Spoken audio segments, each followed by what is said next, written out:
thank you everyone for coming. I'm very pleased to introduce this masterclass on digital culture change, the second masterclass of 5, which forms part of the Local Government Association CHIP Digital Support Programme. My name is Georgia. I'm from the LGA CHIP Digital team, leading on this programme, which is funded by NHSX. It's really great to be working with Rethink partners on this programme. They make up 2 of our expert speakers today. But before we get to that, there are just a few ground rules. We can have the next slide, please, Elle. Thank you. If you are having connectivity issues, we recommend you turn your videos off to ensure the best connection. And if you can also please put yourself on mute to avoid audio interference, that would be much appreciated. Please do hold questions until our Q&A at the end. However, you can add them in the chat as we go along if you wish. If you do ask a question, please do feel free to state your name and organisation as well. We started recording this webinar as we'll be sharing the recording alongside slides, materials and Q&As after the session. If you wish, you can also tweet about this event online via the hashtag LGA Digital, but please be aware if you do tweet that others may not wish to feature in these tweets. If I can start covering the themes as well, please, Elle. If you're here for a masterclass on digital culture change, you're in the right place. Just to give you a brief idea of some of the themes we'll be covering today. First of all, what is culture change and the importance of using technology well? How creating the conditions for success and culture change are linked and what you can do to influence them. We're also really lucky to be hearing direct experience from Rethink partners and councils they worked with during COVID, during the COVID response doing this work. And next slide, please, Elle.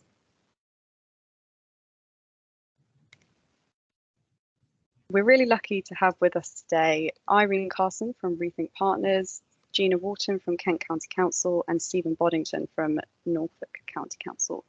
But first, to introduce us, we have Rethink Partners Claire Morris, who will be giving us an overview of digital culture change. So I'll pass straight on to her. Thanks, Claire. Lovely, thanks Georgia, and welcome everybody. I'm going to be brief because I think as you experienced from Masterclass 1, there's so much content from our speakers this morning. So I want to move as quickly as possible onto their content so you can get the benefit of their direct experience of doing this work. But we are delighted to be hosting this masterclass on digital culture change. The appetite for content on culture change seems still insatiable, and it's very much the work that Rethink Partners do and love. This is our bread and butter, so we're in our sweet spot this morning, and I'm really pleased that my colleague Irene Carson will be sharing some of our expertise and experience of trying to manage culture change. Next slide, please, Elle. So what is culture? What is this thing we speak about often? So this is a definition from Skills of Care that's particularly relevant to adult social care. And it's really about leadership, values, traditions, beliefs, behaviours, attitudes. Now, these are mystical things. They are not hard objects we can point at. They are in our hearts, they are in our heads. They are kind of around us and in the air that we breathe. And I think the culture is quite like air. You can't see it, but you can feel it. It's the sort of lifeblood and breath of organisations and how we all work. We see its impact. On windy days, we see what air can do when it moves, and we feel culture all the time around us in our work. But it can be a tricky thing to know how to get hold of and how to influence. And I know that Irene, Gina and Stephen are going to share some really useful content about how we might want to go about doing that. Next slide, please, Elle. But essentially, we like to say culture it's how we do things around here. So it is active. It is the manifestation of our behaviours. It's the conversations we have.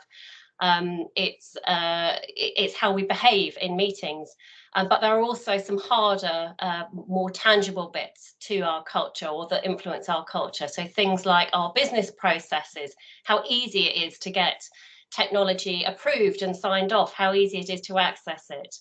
so that it does, there are hard components to it as well. Now, I love this little cartoon, bit of light relief for the morning, but it's very easy to be cynical about culture change initiatives. And we will have all kind of seen those kind of corporately. I think I predict there will be vapid slogans printed on notepads and maybe some useless meetings. Great, you know, and frankly, obviously, that's what we're trying completely to avoid in doing the work around digital culture change.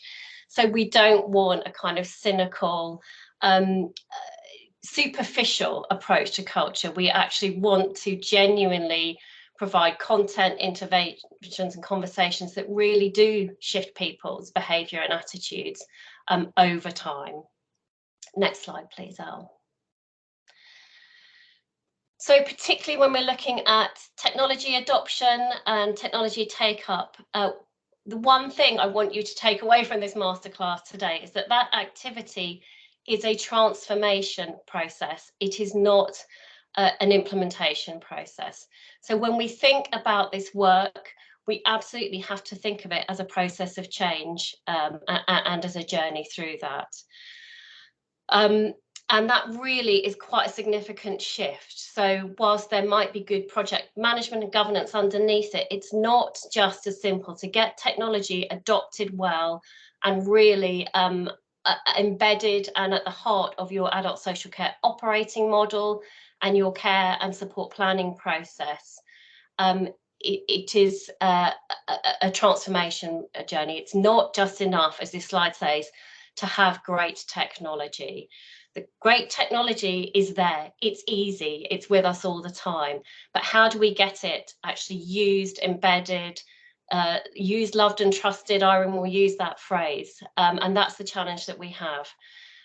We've just put up the latest in our series of podcasts, which is supporting this work, and Norman Niven, who's a tech entrepreneur, had some really interesting stuff to say about this topic, and he basically said, you know, the technology isn't the thing. The technology is a route into a service and an objective. So I would heartily recommend you have a little listen to Norman. He was a very interesting and provocative speaker. George has just posted in the chat the link to that podcast. So if we want to liberate true value from using technology, we must think about these three things. It fits best when we've got a really strong approach to strengths-based practice.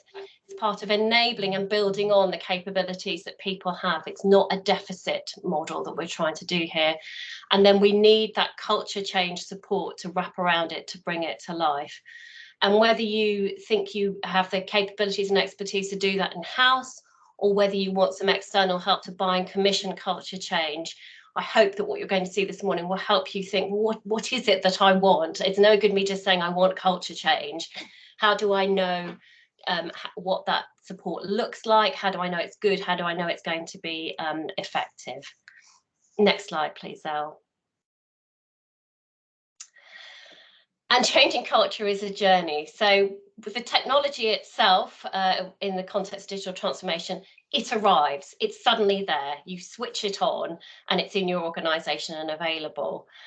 So there is less of a journey with the actual creation of the technology itself. But the journey that you want to take residents, local people, families, and really particularly your social care workforce on is a journey, and you will take people at different points, and people will start to get with the programme at different points on that journey. So you will start very much with your pioneers, your innovators, your early adopters. And I've heard from a lot of you on the call and councils this challenge about endless pilots. We never quite get over piloting and moving into mainstream. And this diagram shows really clearly the challenge that there is at that early point, and a chasm that sits there. So you can kind of get it going in small scale or with particular bits of technology or particular teams, but then how do you move on and out to mainstream and scale that across your organisation and then ultimately across your system, working with voluntary sector partners, NHS, housing. Bear with us, but we will try and unpack how you move from small scale local pilots into a mainstream focus on that. So I hope that's kind of set the scene and whetted your appetites for what's to come. And Irene now is going to kind of really start to unpack, how do we get hold of culture change? How do we influence it? So Irene, over to you. Lovely. Thanks very much. Good morning, everybody. I'm Irene Carson. I'm the Managing Director of Rethink Partners. If we just jump onto the next slide, please. Thank you very much. You can hopefully, see our model for digital culture change, digital care technology culture change. So really excited to share this with you today. We fully expect that this will evolve, keep evolving. So this has been very much informed by our work with dozens of councils over the last 4 years. Lots of people trying to chip away at this agenda, but we've been involved in basically trying to unpick all the barriers for people working in this space, whether that is lack of shared and understood vision, strategy, funding, what roles to give people, the relationships and how everything connects. And I guess as well, just like those myths about tech adoption that the sector and society in general inadvertently keeps perpetuating. So we've helped lots of councils navigate those barriers, like bits of this continuum, I guess, and we're working with some people now as well on kind of looking at the fuller picture. So I think somebody might have have unmuted their mic. If everybody can just mute, that would be fantastic. Thank you. So culture change isn't soft or ambiguous, and I think hopefully this model will give you a bit of a framework and a rationale and kind of perhaps a sequencing, or certainly you can start to unpick what your sequencing might be in terms of supporting your own plans for tech adoption. So I guess that's really how you can design, mobilise, deliver and sustain digital culture change programmes. And that's like the sort of the bottom line of this is it's not a one-hit thing. You have to keep working at this forever. So at the top of the model, hopefully you can see the big objective. We want people to use trust and love technology. So that's all people involved in this. People that we're supporting, social care professionals, families, carers, everybody. And then we have underneath that 9 conditions. So that's the pink boxes. So these are the conditions that you need to create in order to overcome the barriers, all those barriers that we know are kind of out there. And there is a more detailed version of this, but we're trying to keep this as succinct as possible today. So basically, how do you overcome those barriers and achieve the impact that you need? And these are really the prerequisites for achieving that top objective. And of course, you'll have lots of sub-objectives within that top one as well. So basically, how do you create the conditions to make this stuff thrive? And then sitting underneath that, in those blue boxes are, we've got them in 12 bundles now of basically interventions, activities, inputs to achieve those 9 conditions. So you can see along the bottom where we've tried to map up, and you may agree or disagree with how we've mapped them. You can move those arrows around quite a bit. But basically that's all the stuff that you need to be thinking about doing to make this fly. And we believe that you need all of this stuff, so to not do parts of this is really going to hamper your effort. So this tool is on the website. I think somebody has posted it in the chat, and there are lots of tools on that website. We will be adding more. This is the second of 5 masterclasses, so there's more to come as well. So if we just kind of move, I guess, right to left, I'm going to try and do this as quickly as possible. But if you sort of look at, for example, how we would create the clarity for how your digital care technology links to your wider strategic priorities.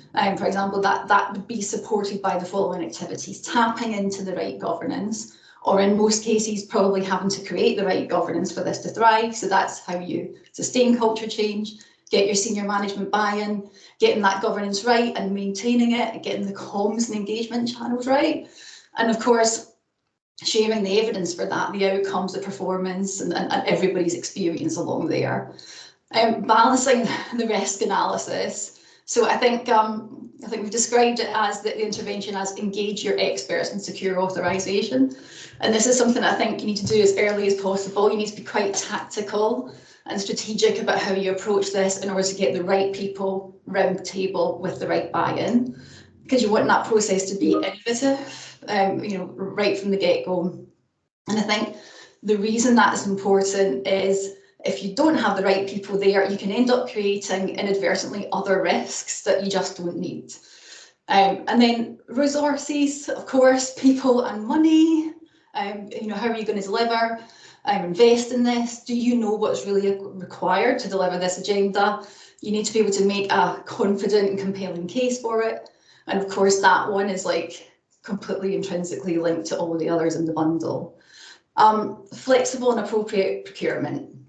Of course, it goes without saying, but if you use a traditional cost versus quality model and traditional evaluation framework, you're probably going to get the lowest cost, but not the best value. So councils finding a way to get around this, perhaps using dialogue with your market is an important part of that. So that's compliant, but they need to know that you're able to work with your procurement colleagues and develop a process that will really enable it, which can be quite lengthy as well. So again, there's a tool for this on the website as well. Number 5, I hope you can see this okay. So sourcing great technology through effective commissioning. So you can't do it all yourself. I think building trust with providers, getting them to drive your horizon scanning. Everybody's really scared about, like, you know, what's coming next. Will I be out of date? And I think a great provider will work collaboratively with you, with your staff, with people in your community as well. Make sure that you've got a democratic way to evolve your tech offer and respond rapidly to changes in the market.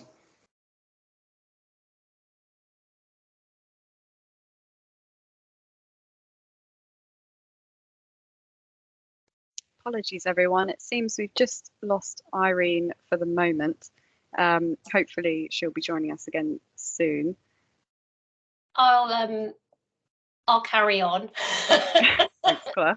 Slightly unplanned way. So I think we were so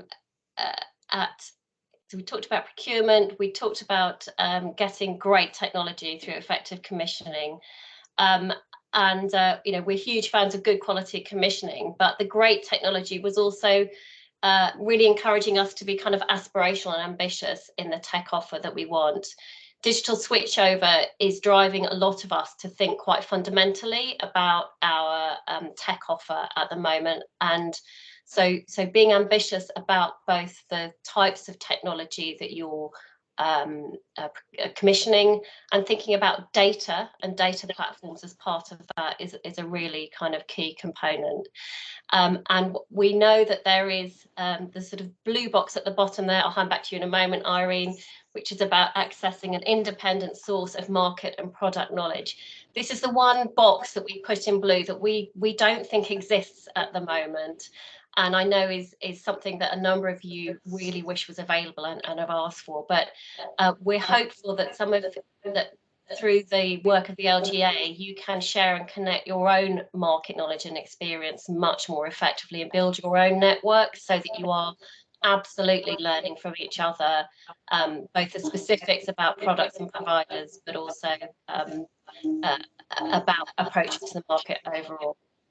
Shall I hand back to you, Irene, to do a personalised approach? Sorry, my connectivity let me down again.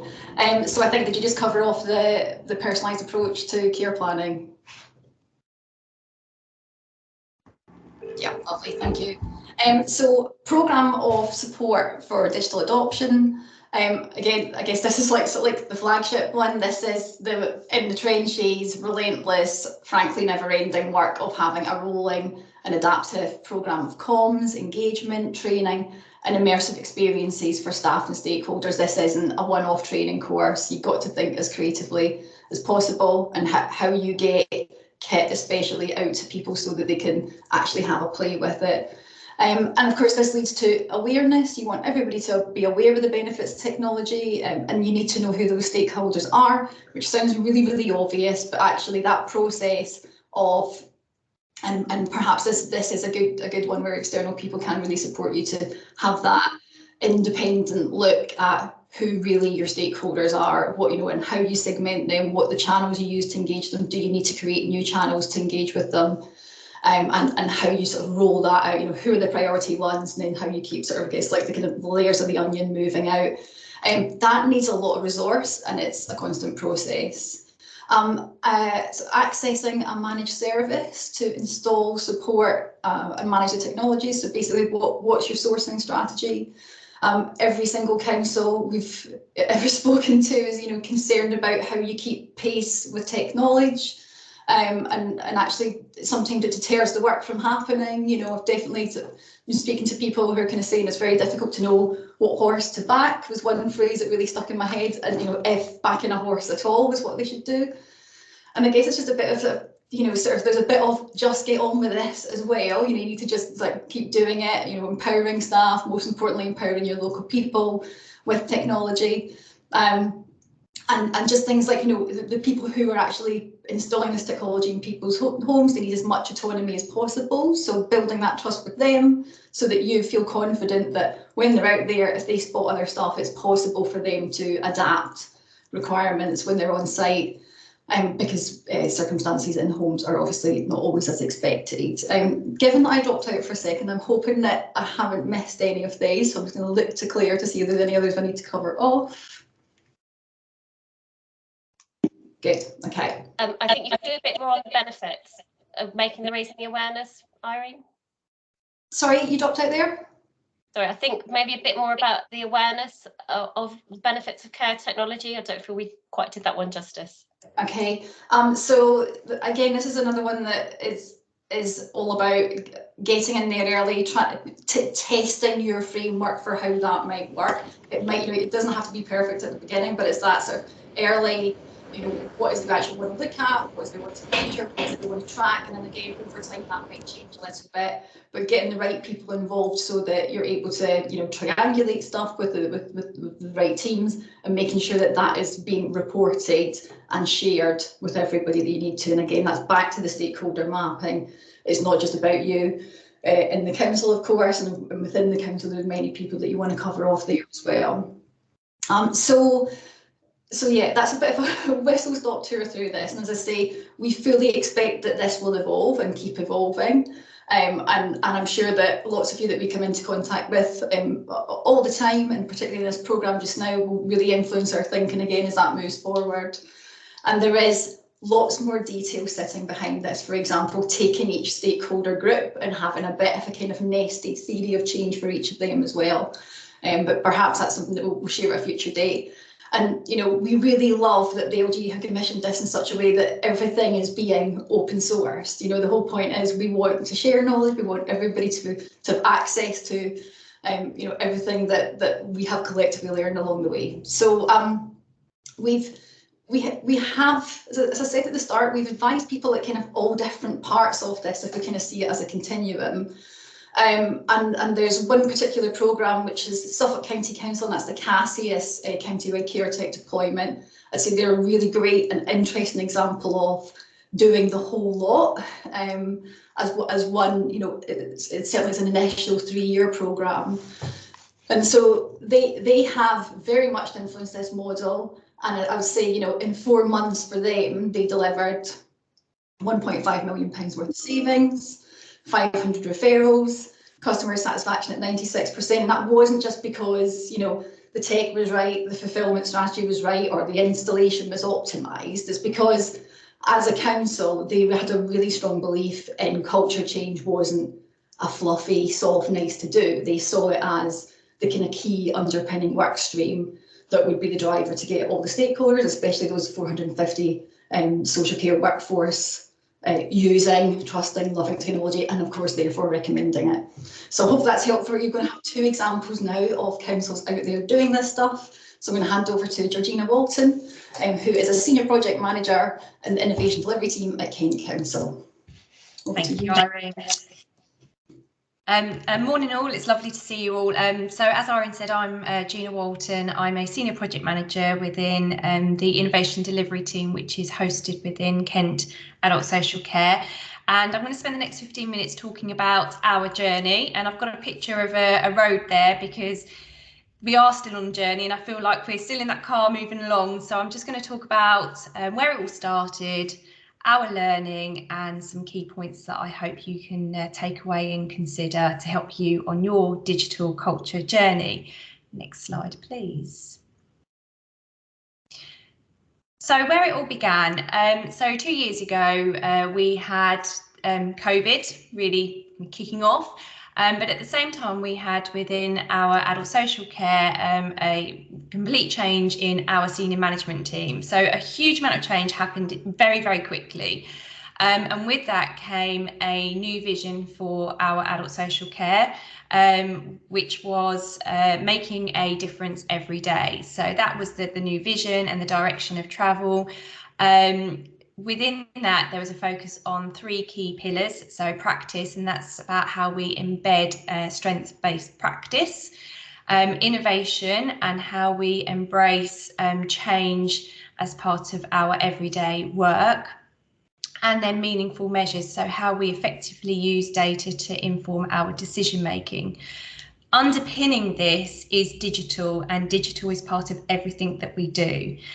So that was our new vision and direction of travel, and on that we started to develop our new adult social care strategy.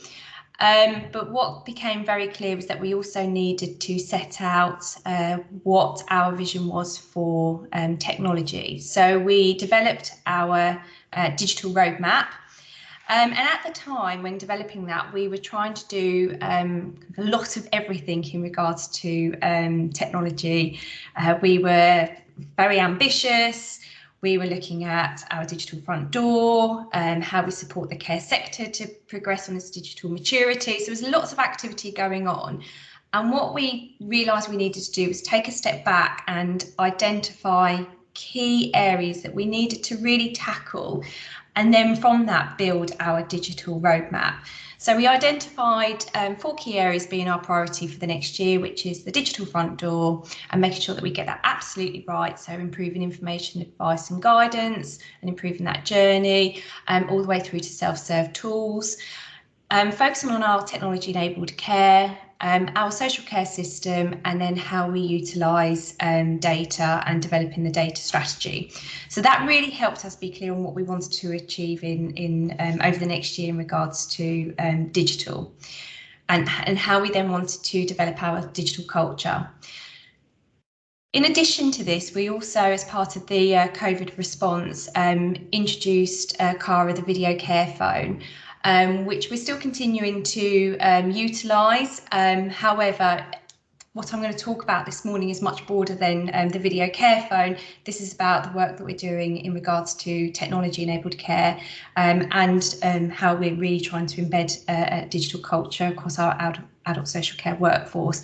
However, the learning from implementing the video care phone has been crucial in helping us understand in kind of what we need to do to address some of the challenges. So that was our starting point. So what did we do to start to address the culture so that we can get to a place where digital is part of everything we do? So next slide, please. So the starting point was kind of the leadership and being brave and ambitious. However, what we didn't want with the leadership, although our leaders are very ambitious, they want to be best in class, they set the direction of travel and really set out what the vision is for adult social care. So we're all clear on what we're all here to do, which is ultimately make a difference every day for the people that we support. However, what we didn't want was a traditional top-down approach. So our leaders were very much on board, but we really had to do a lot of work with our middle management, because they're the ones that are working with the operational teams and are the ones that make it happen. So we had to work together with the leaders, but also all management levels, to ensure that everyone was clear on what we were trying to achieve and that everyone was clear on what their role was, and also working with our cabinet members so that it was a shared vision in regards to digital. I've talked about how we set our adult social care vision, which is making a difference every day, but we felt we needed to go one step further. So when we started to think more about our technology enabled care approach and what we wanted to achieve, we really wanted to be clear what we meant by technology enabled care. So we set about developing a technology enabled care strategy, and we co-developed this with our workforce and the people that we support. And in developing this, we discussed training and support, skills and behaviours, joint opportunities with health, charging and what does charging policy look like, our existing arrangements, technology and information. So what does the information look like? What do we need to develop the range of information that we have available so that people can be very clear about what our offer is, the processes that we have in place or need to have in place, and also the governance. And for us, this was a really good starting point because it helped us be really clear by what we wanted to achieve with technology-enabled care, what we meant by this, and start to unpick some of the kind of key challenges that we have. We also agreed some key principles for technology-enabled care. So our first principle was digital first. The next one was everyone can access technology-enabled care. And this was about making sure that we have a really good offer in place, really comprehensive information, advice and guidance, and following Care Act assessments where applicable, looking at how people can utilise direct payments and also considering people that would private pay. So this really helped us focus on where we needed to develop our technology-enabled care offer so that hopefully people can buy into the approach.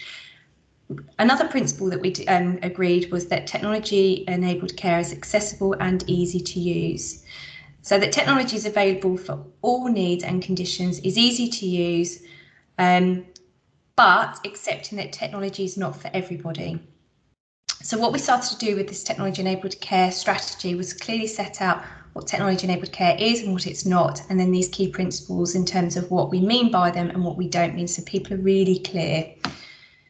The other principle that we came up with was that technology-enabled care is to maximise independence, to support access to the community, formal and informal networks, and technology-enabled care will remain sustainable. So that's thinking about making sure that we have contracts in place that are sustainable and cost-effective.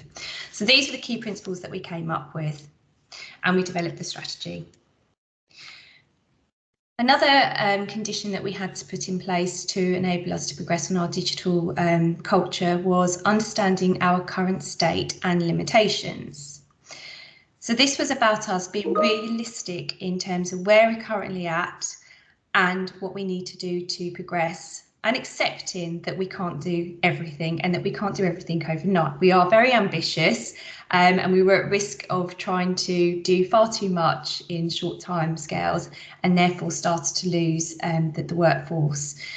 So what we realised is that we do have limited experience and knowledge around technology-enabled care. We have a very traditional offer at the moment in place.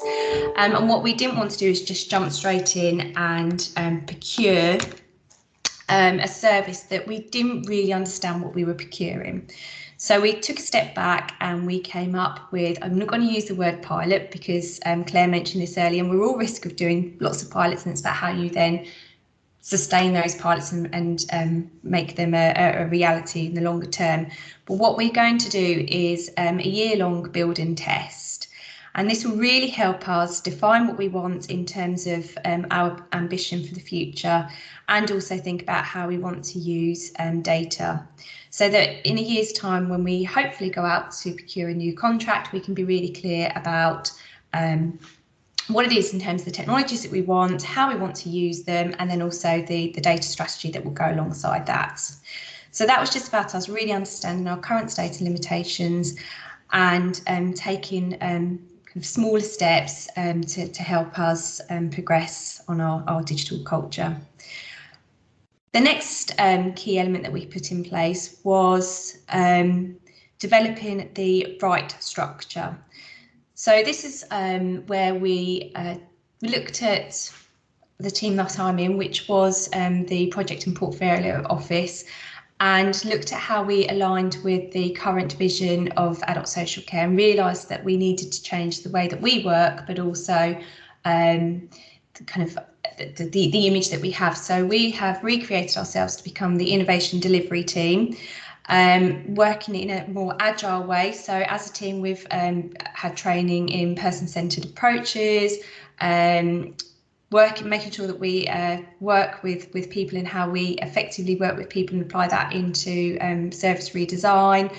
agile training, and we've developed an innovation framework which sets out the conditions to allow innovation to happen at a local level. So how we empower our practitioners to innovate. We've developed a toolkit to enable our practitioners to innovate locally and to test the impact of their local innovations. And for us, this was really key about setting the right conditions for the organisation to be innovative and allow continuous improvement to happen.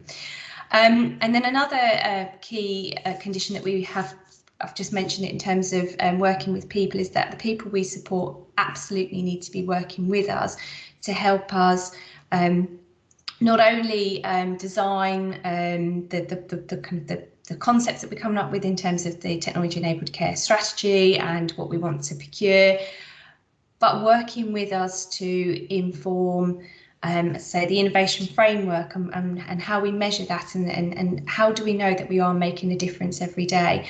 So the people that we support is absolutely key. And in that, we also had to think about not only how we work with people and ensure that they are advising and guiding us to get this right, but also thinking about what support offer we need to put in place for them. So digital inclusion is a hot topic. I'm sure many of you are experiencing this within your local authorities. We have a digital exclusion programme in place across the council at the moment, and this is about how we can ensure that we support people to access technologies and use them confidently. And with that, we have introduced a programme of digital ambassadors.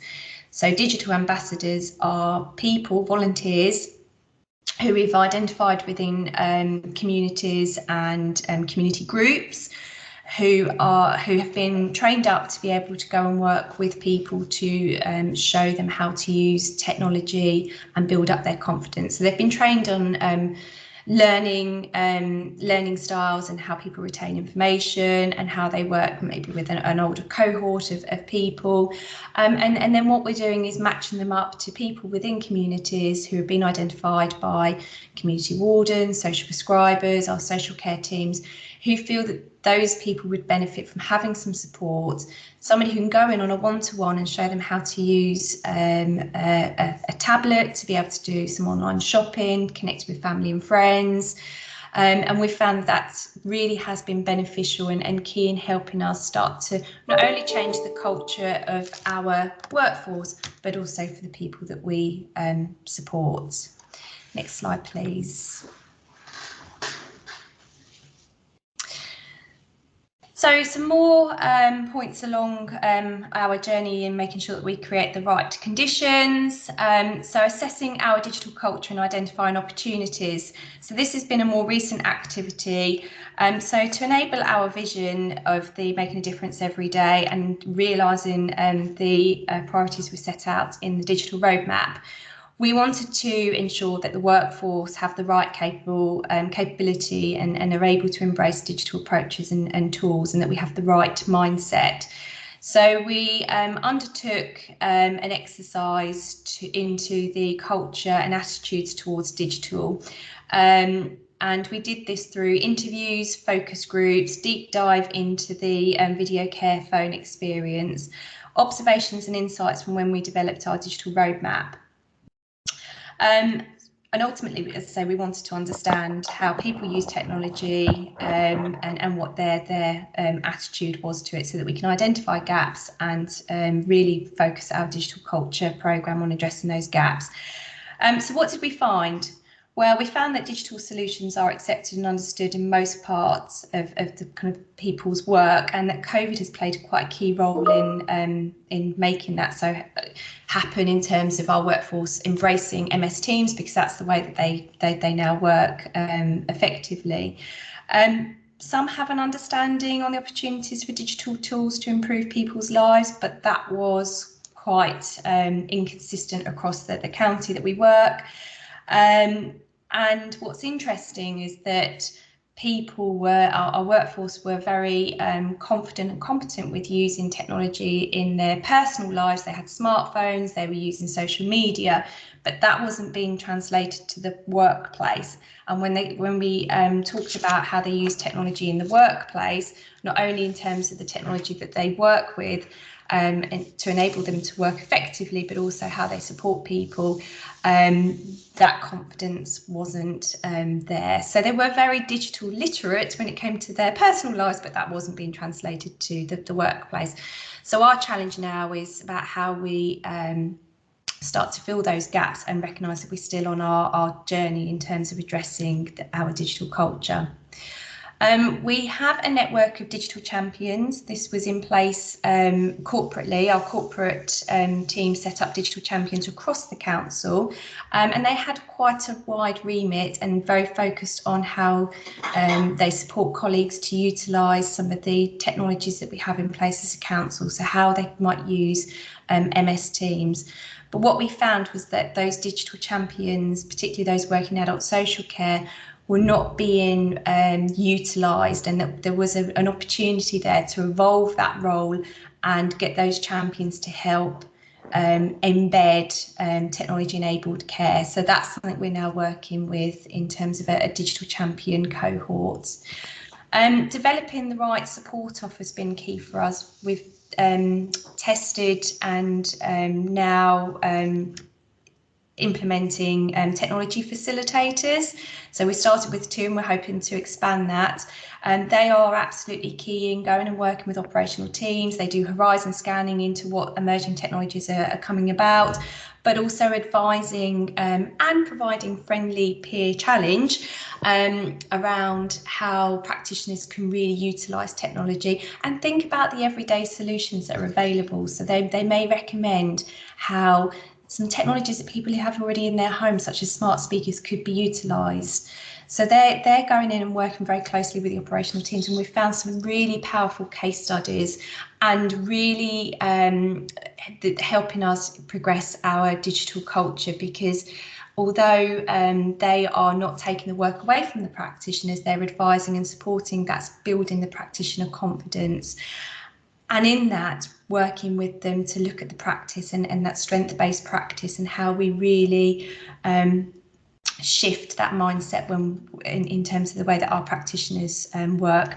Now, I am mindful of time, so I'm just going to quickly pick up on the last few points. Communication has been absolutely key. Building case studies, positive good news stories, telling the story, so being really clear to our workforce and people where we're going, what is it we want to achieve, what does that look like, and really trying to set that out visually. So we've done quite a few animations, storyboards and films to help people understand where we're trying to get to, but along the way sharing some of the good news stories so that people can understand what the impact is, particularly through those technology facilitators where they've gone out and made a real difference. We've captured that and shared it so that people can start to think, oh yeah, that's a really good idea. How could I apply that in my practice?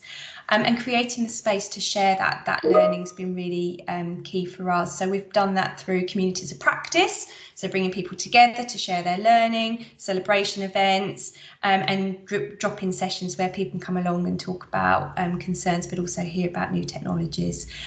Next slide, please. My final one before I hand over to Stephen. So key learning from us is around being confident, you can do this.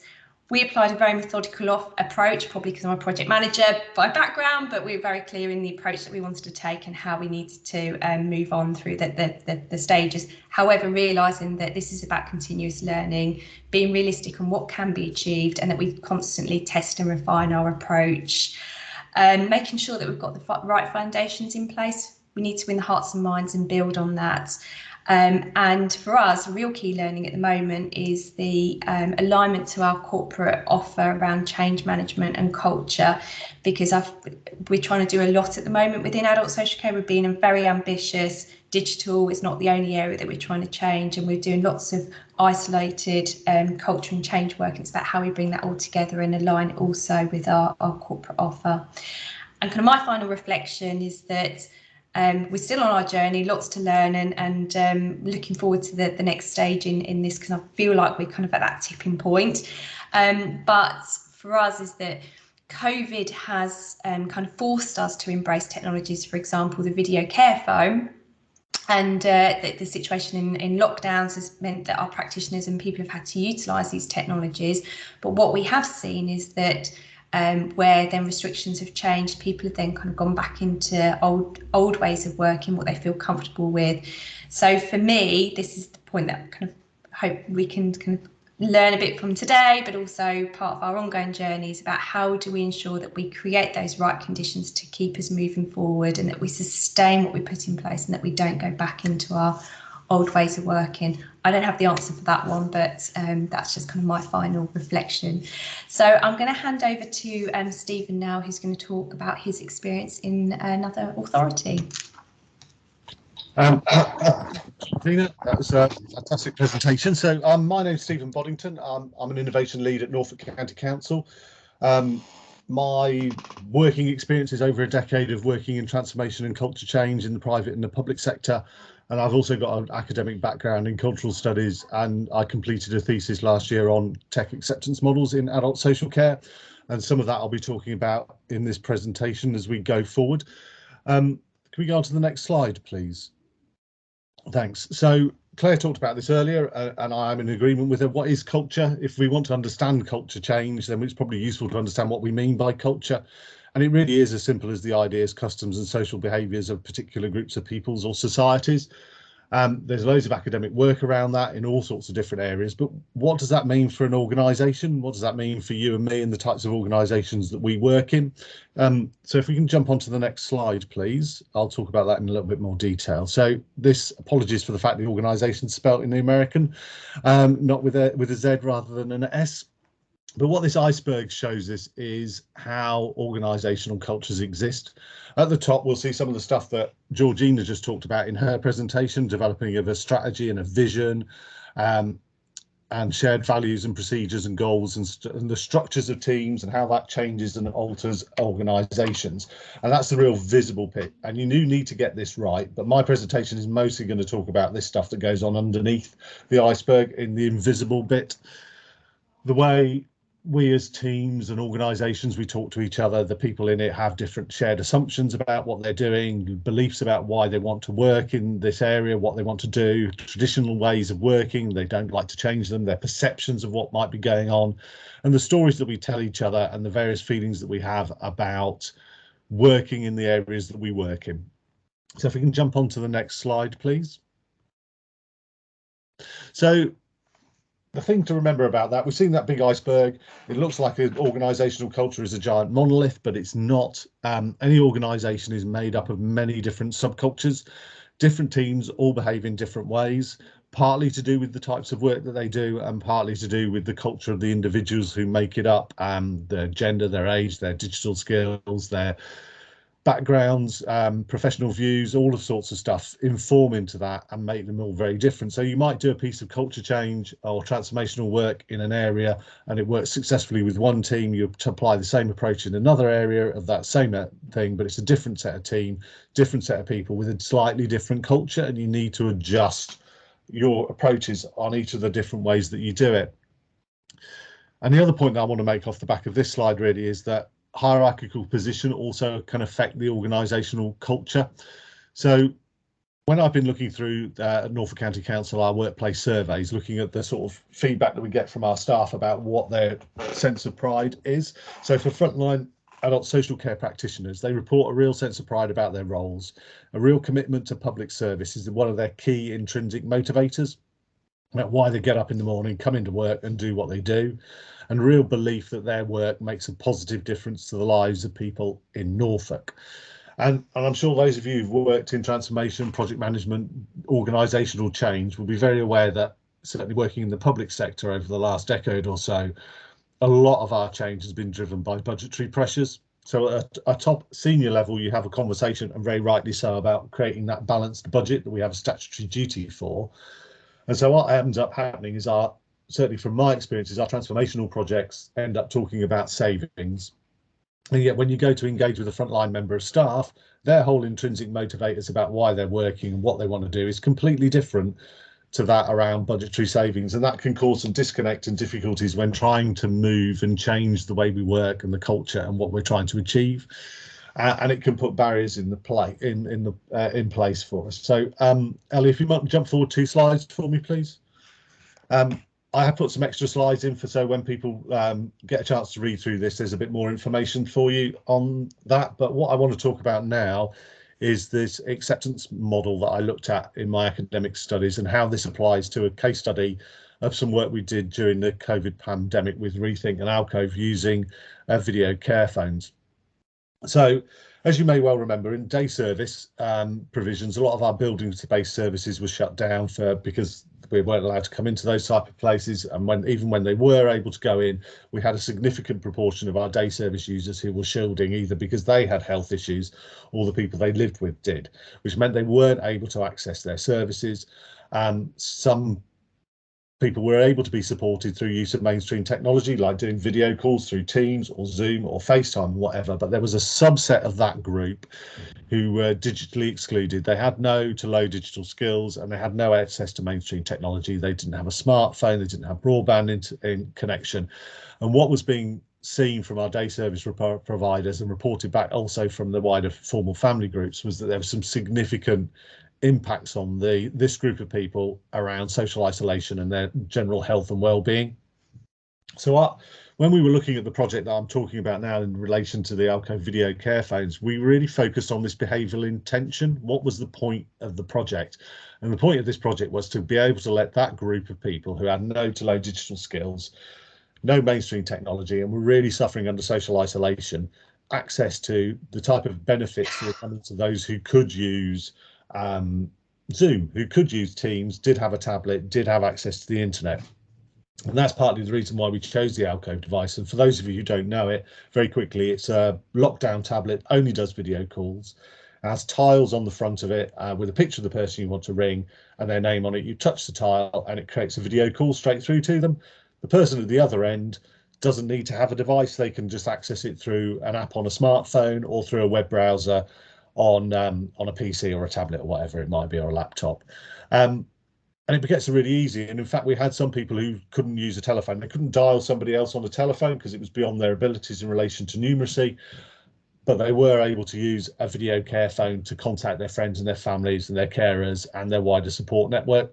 So it was really useful for that. And that's how we framed this project, was around, here's an opportunity to support an area of people with some real need with a piece of technology that will enable them to have a better life. So part of that, making sure you get your behavioural intention correct. If you start chucking out, it's about a budgetary saving, that changes the whole dynamic of what people are looking at and how they're thinking about stuff. So there are 4 key areas that affect how we get that behavioural intention in place that we're looking to achieve. The first of those is performance expectancy. So don't oversell your products. There's a tendency, certainly in the digital transformation work that I've been doing over the last 4, 5, 6 years, is to evangelize about the tech and overemphasize the benefits that you might potentially get from it. And that immediately creates a sense of either, well, you're never going to achieve that, you're ridiculous, that's not going to happen, or disappointment because those benefits just don't appear. When we were doing this project, we were very much about, we're going to be able to get a video call going, and that's it. That's all we were trying to show for them. The second one of these points is effort expectancy. So the key render really is about ease of use. Alcove, as I've already said, is a really easy, simple device to use. Social influence is about some of the stuff that Georgina talked about, is the way we talk about culture and that invisible part of the culture change of an organisation, how we think about the way we use technology to achieve the outcomes that we get, and some of the resistance that we get from organisations and from people about bringing technology in. And then the final bit really of this is the facilitating conditions for a project. For us, this is about making sure that you've got the right technology in place. So the Alcove device has a built-in SIM card, so therefore it doesn't matter whether people have got broadband, they can do some of this stuff themselves.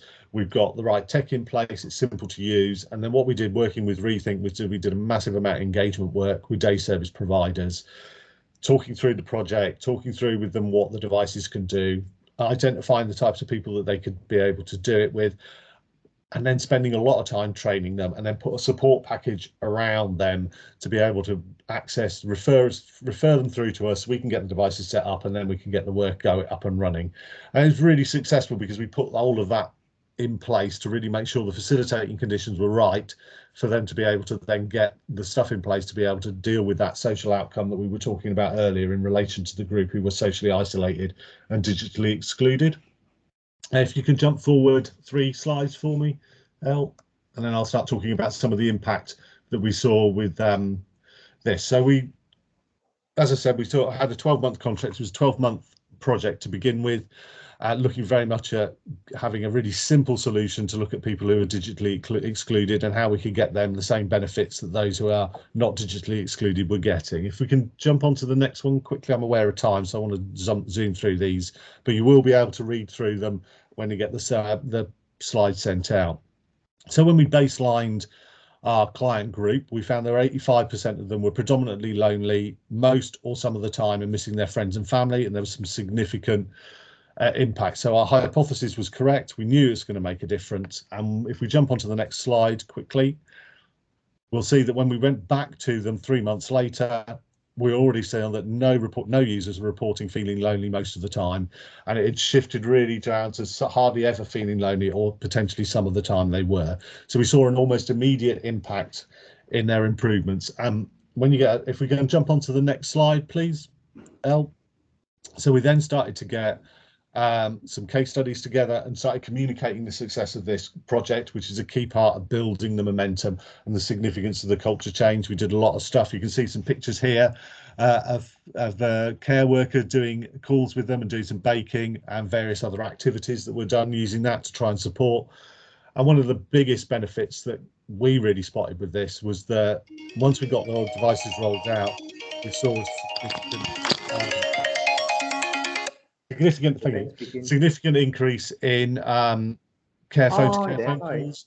So could you put, I think he's put himself on mute. So what we saw was, once the devices were out, that the individuals who were going to day services now were phoning their friends. They were phoning from care phone to care phone, because as I said earlier, if it was to their friends and family, it was through an app, or if it was to the care providers, it was also through an app or on their web devices. So we know that there was evidence of them actually talking to each other, building their friendship groups, making connections and doing group work together. It was really profoundly changing for that. And there's some later slides on here that talk through some of the impacts to residents, service providers, and from the providers themselves about the impact it had on their staff. And Elle, I know I'm run out of time now, so if you can jump through to the last slide, please. I wanted to quickly talk about, so the one on year 2. So part of the feedback that we got from our providers was when they went back into the buildings, there was a real struggle for them to offer a blended offer where they were able to do some work physically in the building and at the same time do some digital offers. So we've been thinking about how do we work with day service providers to provide them with a digital, virtual, online only day service provision. So we have somebody who just does the virtual bit, and our day service providers then focus on the buildings base, and we can create a blended offer without causing that difficulty and making sure that we continue to get the benefits that we've seen from being able to use video technology. And a part of year 2 of our project is to look at those day service users who are using Alcove and saying, can we actually use this as a stepping stone into mainstream digital inclusion? How do we work with them to move them off just a video enabled call into a device, so they can do Zoom, they can do Teams, but they can also access the internet, they can potentially do online shopping, they can do Facebook, they can do all sorts of other stuff and open up masses of different opportunities for them that they're currently not able to get because they don't have the skills or the access to the technology. And we're working with a wider digital inclusion agenda, including the CCGs and our district councils, to try and drive digital inclusion as a real key issue in Norfolk. And then also we're looking at some of the other stuff we can do now, how we can use video interactions to support some of our other services, including reablement. And that's a big project for us over the next year, just to try and build that thing that Georgina was talking about, is how do you maintain the momentum for the successes we've got because of the COVID pandemic? How do we maintain that and drive it forward and continue to build some of the benefits that we've seen over the last year or so? Okay, that's my presentation. Sorry for the rush on that one, but there we are. We're roughly back on schedule. Brilliant. Thanks, Stephen, and thanks, Gina, as well. Yeah, lots of well-earned applause there. Elle, would you mind just taking the slides down, and I'll just move us into the Q&A and discussion. So there's been a lot of conversation in the chat, some of which you've picked up, Gina, already, but I'm actually going to start at the end, which is that sustainability question, which you both beautifully try to duck away from, and is kind of, when we crack that, we can all retire. But I'm just interested, I guess, from all three of you, actually, what do you think might help with this kind of sustainability piece as we kind of move out of intense work focused on projects, and where are you in that journey? Stephen, shall I start with you, actually, in terms of, because you are at that point at the moment, aren't you? Yeah, it is. And for us, the sustainability of it, I'm sure it's the same for most of you. We've seen the pandemic has really shifted us as an organisation into working really more effectively with digital, and it's how we build that sustainability in the long run. And what we've realised is actually you need to throw resource at this. This is a whole thing about communicating with people, talking to people, training them, enthusing them, getting the ideas out, engaging with those frontline staff, and we've been doing that. I now have a team of individuals who work under me whose basic whole focus of their life is the utilisation of digital technology to enable better outcomes. And so we're working with frontline teams, going in, talking to them, understanding their needs, understanding the outcomes that they want to achieve, and then figuring out which piece of tech is going to enable them. We have a lot of stuff that we already use, but we aren't using as effectively as we could do. So we look at how we're going to do that, and then we develop bespoke training and support packages for those frontline teams to put those bits of change in. It's slow, it takes time, you can't shift or move an iceberg very quickly. It will take years, but the point is to keep moving that momentum. We've built up community of practice within the organisation around transformation, which includes innovation and stuff, and we have regular meetups. It's got about 200 members across the our organisation of 6,000 now. So we have regular discussions around culture change, service design, digital technology, the whole picture of it, but really remembering to enable that tech is an enabler of the outcomes we want to achieve. What I don't want to see, and if you think back to the tech acceptance model, was that benefit thing. The tech isn't the outcome, it's not the benefit. Technology isn't it, it's what do we want to do, what's the thing that the service user wants in their life, what really matters for us and for them, and how does the technology enable it. And it's having those conversations all the time with as many people as you can, and just driving it through the organisation as best as you can. But you can't do it without resource, and that's fundamentally what you need to achieve it, for me anyway. So I'll shut up now. Thanks, Stephen. So I mean, I picked out of that kind of a learning framework, communities of practice. You mentioned that as well, Georgia. And there's something about this is, we're constantly learning about this, aren't we? It's not something that does and then stops. So we've got learning kind of resources and people, specialist roles. I know you've got those as well, Gina, and communications and kind of case studies and content has come up quite a lot in the. Gina, is there anything you want to kind of add on to?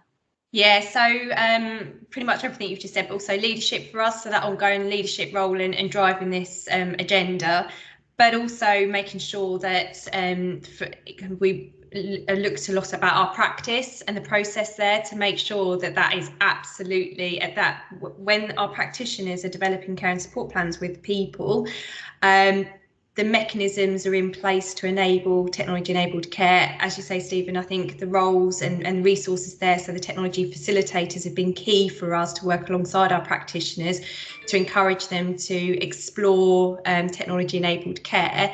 But it is about that strength-based practice and making sure that the right conversations are happening. So we're developing I didn't mention this earlier, but a practice framework. We've really looked at our practice and the way that our practitioners work and make sure that those processes are right. Thanks, Gina. That's really helpful. Irene, is there anything you want to sort of call out from the model that you think is crucial to sustainability? Yeah, I think, and just linking back to, I think Gina covered it as well, but Stephen really called it out in his acceptance model, and that was about the language that you're using. So it's more than comms. It's about, so I think, Stephen, you described it as not starting the conversation as this is going to cost less. That is such a turn off for everybody. And of course, it's an important part of the mix in this. But if you start off the conversation with that, and corporate comms teams are often under pressure to deliver messages like that. And so kind of like catching that before that gets too much momentum is probably one of the best things you can do, to just frame this as this is about people living more independent, better well-being, happier lives. And I think there's, and again, just sort of like comms and resources, completely agree with both of them. There is so much people power in terms of capacity that you need to do this. It just, it's not like you switch this on and it happens. You've got to keep sustaining it. Thank you all. And Gina, there's a nice little comment in the chat from Graham Hutton about, is it a digital practitioners framework, which is an interesting thing to think about, I think. Yeah, but it's not. It's actually a practice framework, but within that includes technology. But yeah, that's an interesting point. Yeah. Gina, you touched on leadership there, and Stephen and Gina, you're both from, you're from quite big councils, you've got big geographical areas, you've got large teams. I mean, Kent's workforce is frankly massive. So I guess there's two questions wrapped up there. So one is about leadership, and Gina, obviously you described really well a shift in leaders, new social care strategy. I'm interested in kind of how important you think this stuff is, that it points to that bigger picture, and also kind of what is the challenge actually of engaging the leaders themselves in taking this digital stuff seriously, and what do they need? And then secondly, just that challenge of kind of scale. We talked about scaling up, but just big spaces, big councils, lots of people. Gina, do you want to start on that one? Yeah, so yeah, it is a challenge. So in terms of our leads, I think, to be honest, it did help that our corporate director is very ambitious and has come from other authorities where he's seen some of this happen. So he has that experience. So I think that kind of his vision for technology and his kind of experience has really helped us. And he's then helped the other leaders get on board with that by sharing that experience and sharing the impact that he's seen in other authorities. So sharing the case studies, what's happened, what the benefits, and that's some work we've then had to do with those leaders. So we've had many sessions where we've brought those leaders together, where we've talked about, well, what is digital? What does it mean? What's our vision here? What's the end game? What will good look like? So we know we have achieved this vision when we've got this and this in place, but what is it that needs to be in place? So we've done a lot of work and a lot of workshops and discussions and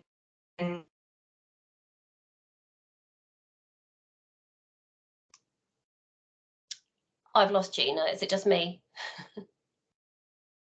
Yeah, no, she's frozen on me as well. No, okay. Yeah. Okay, no, you're back now. So we've had to do quite a lot of work with the leaders to build that digital roadmap that I talked about earlier, and kind of what does it mean to them.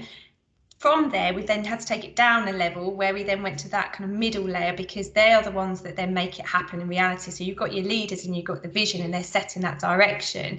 But then the middle management are the ones that are out there working with the operational teams that are making the day-to-day decisions and making it happen. So what we then did is a lot of kind of the same type of activity we did with the leaders, but with the middle management.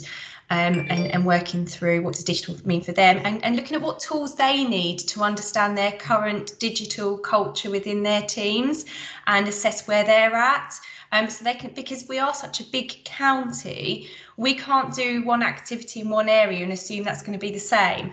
So it's about how do we develop those tools for those managers to use within their teams and understand the current state. And then once they understand that, what's in place to enable them to fill those gaps. So kind of developing that kind of toolbox to help them.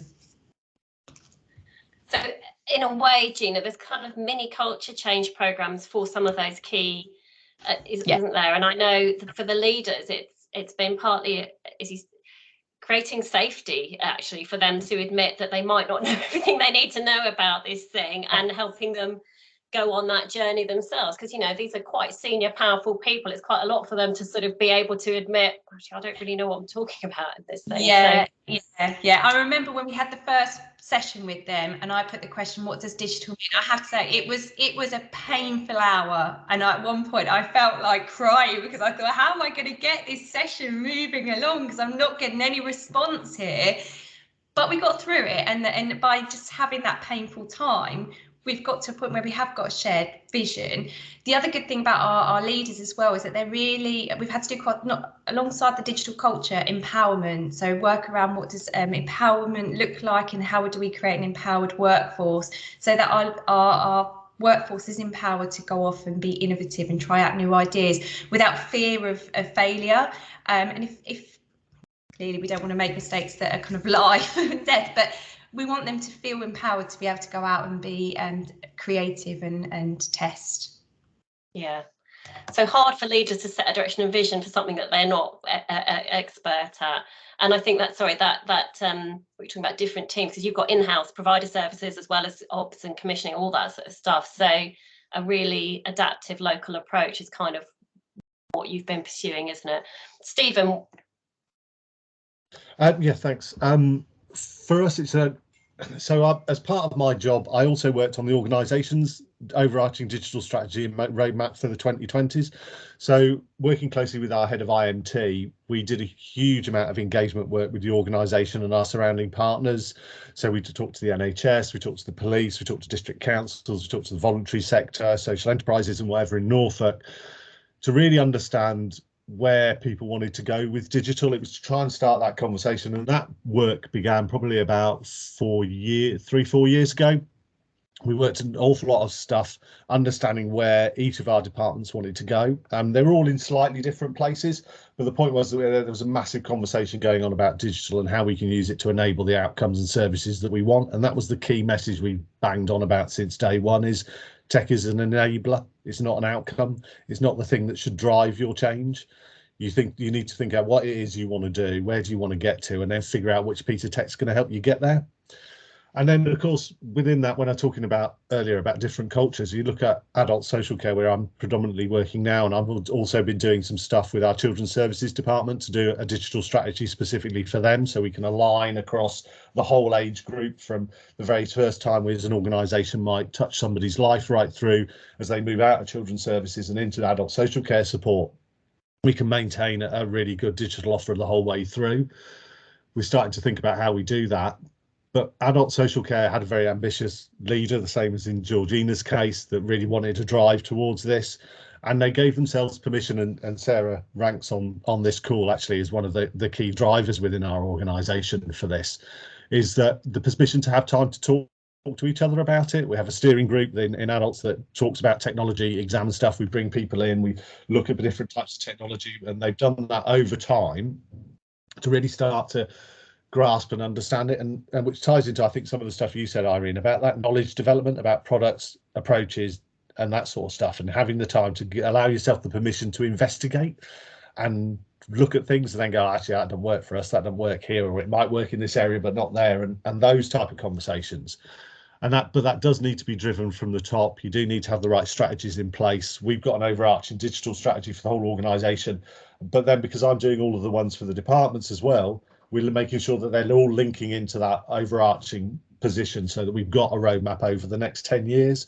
So we're building in as well what Georgina talked about, is that horizon scanning element of what's coming through, viewing it and managing it and understanding where it might potentially offer us benefit. Do we want to pilot it in a really early stage, or do we want to sit and see what somebody else does with it, and does it work for us? And having those type of conversations all the time and is where we drive it. So that's where the leadership comes from for us. Brilliant, thank you. Irene, do you want to just chip in quickly? I want to get a couple more questions in. Yeah, I think just one last thing to add to that is I think we're starting to use this little term of digital culture change starts at home, and everybody has such deeply held beliefs about what digital is. People sort of like they have the sort of the personal life digital skills attitudes versus their personal versus professional, and that's at every single layer of the organisation. And I just think there's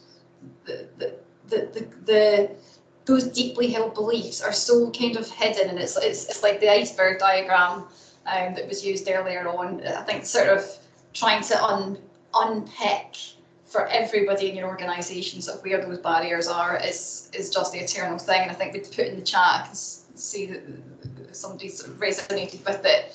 There's what's happening in your governance and what you perhaps need to change in your governance, and whilst you're doing that, what are the conversations that you need to have outside, because it will really surprise you what the beliefs are and how they might be hampering things. Brilliant, thank you.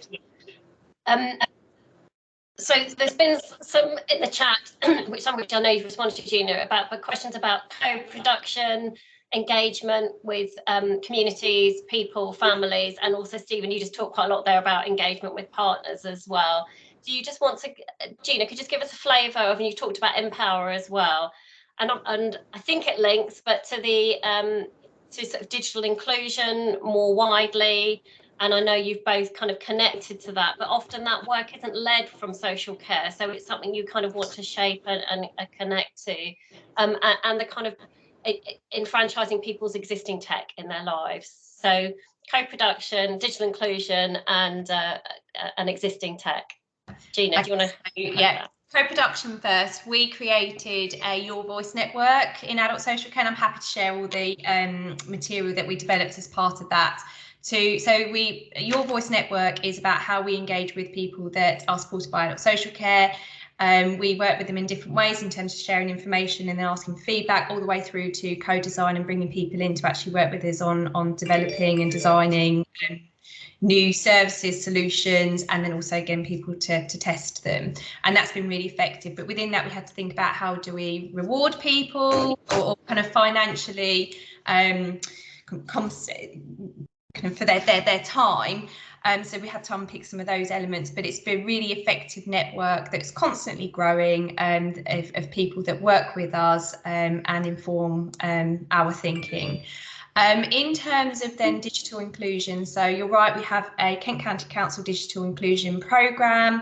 We're working very closely with that programme, but in adult social care, we recognised a gap before that programme was developed, in that we needed to support people in communities to access technologies and build their confidence. So we have a Interreg project, which is a kind of a European funded project, which has allowed us to test digital ambassadors. These are people that are volunteers. We commissioned a training programme that they access, a very short programme that they then build up themselves skills to then go out and work with people and communities to train them up on how to use technology confidently and competently, and thinking about different learning style techniques and how people retain information. So we've created this network of digital ambassadors, but what we've found with the digital inclusion programme and kind of other kind of sectors, so we found that voluntary sectors also identified this as a gap, is that we're finding digital ambassadors are popping up everywhere now across the county. So what we're developing is an overarching, this is what we know is happening across the county, and we know where the digital ambassadors are working, so that when people have been identified, we can match them up with a local resource. But within that, we equip those digital ambassadors with a tech box. So they have a little tech box of different solutions, such as the video care phone, but of everyday solutions as well that people may have in their home. And they go out, and COVID's restricted it slightly, but they go out into communities, go to community halls and do coffee and chat and show people some of the tech solutions that are available, and then also help build up their confidence by doing some demos on iPads and what have you, smart devices.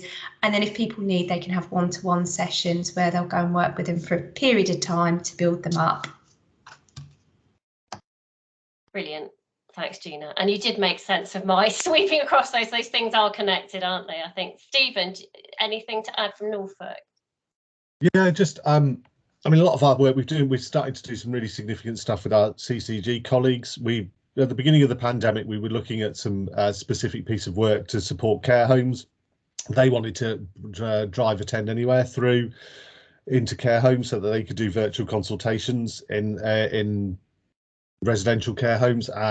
and we were looking at doing that, and then boom, the pandemic hit, and we were like, well, we'll just carry on having a chat anyway. And over time we built up some really good relationships with people who are working in the same space as us in different areas, and that's just because we've made the effort to have a regular catch up and build those networks. In the end, to get the system to work properly, you need to build relationships across it and have trust in each other and understand what each other are doing, and find those moments where what they need to achieve for their organisation aligns with what we want to achieve for our organisation, and where you can support each other to get the best results. And so we've started sort of some conversations around some various bits of technology that might be really useful for care homes, and how we can support each other to drive that through for around electronic care records. Because at the moment, if you want an integrated care record, the NHS can do it, we can do it, we can integrate our data, but half of that, over half of our care providers are still using bits of paper, and I'm not quite sure how you integrate that into a digital system. Well, you can't. So we need to get them on some sort of electronic care record system, and how do we drive that forward? And the only way we're going to do that is working in conjunction with each other and with the care providers to overcome the barriers that we know that they've got. And we know that they've got barriers because we've talked to them. They have a care association and subgroups and meetings that we attend on a regular basis, and continue that sort of dialogue and conversation. It's the only way to do it. It involves time and effort and turning up and listening to people, and then showing them that you've actually listened to what it is that their issues are, and then try and work together to figure stuff out. So at the end of my conversation, I talked about the virtual online day service provision. That idea came from our day service providers, and we're now trying to get that in place because they saw that as the solution to the problem that they had, and we can enable that for them and get better outcomes for everyone. And that's a key part of working together. Brilliant. Thanks, Stephen. Gina, did you want to just come back in quickly? Yeah, very quickly. I was responding to something in the chat, but years ago when we were developing our digital strategy, which we no longer have, but it was years and years ago, we went into a room with people to help co-produce that strategy. And in that session, there was people sharing their experiences about the different apps and things they were using, and how between their own groups, peer groups, they were recommending them to each other. Because what they fed back to us is that they're doing that because the practitioners didn't suggest those solutions, so they've gone off and done it themselves, and they use their own networks to share that information. So we kind of thought, there's a gap and a trick here, that we need to listen to people, because they can actually help us understand. When I talk about that horizon scanning, what's working for people, let's take that learning and then share it with others. So I just wanted to share that about how we're then also learning from people and communities around what's working for them, so that we can then share that with others. Really helpful, and just kind of a really key source of influence for culture change and moving practitioner thinking are really helpful. I'm just going to pick up a couple more points quickly, and you've all seen the chat. We will try and capture the content in the chat. There's some rich side conversations going on around running focus groups, digital culture, all sorts of stuff, so it's brilliant. Irene, do you just want to quickly say something about ethics, because with ethics has now come up as a topic, which is probably a masterclass in itself, but yeah, and I think, and I saw that question, and I wonder if it's like sort of what end of ethics at that. So I completely agree with what Claire's saying. I can see that Ed Willis from the LGA has also provided a link in there to some national stuff, and there's a sort of, I guess it's kind of like the macro and the micro ethics in this as well. So kind of like the big picture stuff, how are we using information, all that kind of stuff. And then there is the consent and choice for people who are actually at the receiving end of the technology. And I would go back to that, the culture change model and that balanced risk analysis bit of it, and also about the communication. How do you frame that conversation? Because ultimately, what is unethical is people losing independence because of the barriers of decisions not being made to enable people to use the basic technology to live better life. So I guess that would be my sort of a word of kind of, I guess, warning, or how you steer that conversation, because quite often the ethics conversation and the consent conversation can just scare people off, and then that kind of risk avoidance kicks in. Yeah, so as with all of this, ethics can be thrown up as a barrier, or an enabling ethical framework could hugely liberate use of technology. And at Rethink, we feel increasingly passionate that access to technology is a right for people, not just a nice to have or something we might think about. They're entitled to it. We all have it, that it should be in their lives. But I'll get off that particular soapbox now. Thank you all so much. Stephen and Gina, I'll leave. There's been some requests for you to share some documents, some case studies, some collateral in the chat. I'll leave you to respond to that. Obviously, the LGA have the K-Hub, and LGA colleagues can facilitate sharing things if people would like to. Georgia, I failed, but feel free to wrap up. Thanks, no worries at all. It's always the little organisational bits that can be run through really fast, as I said. Thanks, Elle. If we can get the slides up from the Q&A onwards, that would be great. So yes, as the culture change tool that Irene presented today, as well as an accessible recording and the slide deck, will be available on our CHIP Digital Resource Centre. I will also send it round by email to everyone who's signed up, and also those few people who emailed saying they hadn't necessarily worked out the sign up process. The CHIP Digital Resource Centre, for those of you who haven't heard about this site yet, it's the home of all of our tools, blogs, the podcast we mentioned earlier, and all of the resources that are emerging from this programme of work. And it is continually updated, so please do explore even if you have visited it before. Next slide, please, Elle. It's also on this Digital Resource Centre that you can see all the other events in our Masterclass series in the Events tab. We'll be covering digital discharge in February, digital access for all, and working with the care market for the rest of the series. If you are having issues signing up and you're not getting the registration details, please do email us. We're going to share some contact details at the end. I think it's always worth checking your junk email as well, just to say on that. Next slide, please, Elle. The most important thing for us, of course, is it would be really useful to hear how you found this masterclass. My colleague Elle is going to post 2 polls in the chat just now. We'd really appreciate you filling these out, as we understand not all of you have time to fill out the slightly longer evaluation form. So Elle, if you could post them now, that would be great. This is an anonymous poll, and not recording name, and the results aren't shared. So please do be as honest as you can be. That would be very much appreciated. If you would like to fill out the longer evaluation form, it would be much appreciated. I say longer, it's only 5 minutes, and it would really help us improve future masterclasses. So I'll be sending that round via email. I think Gemma's also posted the link in the chat a bit earlier. It'd be useful if you could post that again, please, Gemma. I can't stress enough how useful it is when we have that kind of more detailed feedback. Third on this slide is the DTask network. This is a closed group for local government colleagues where you can share about all things digital. I know some people have been requesting case studies, for example, today. Hopefully I can work with Gina to put those case studies on the K-Hub, on the DTask network. So please do join that if you haven't already. It's a really useful resource.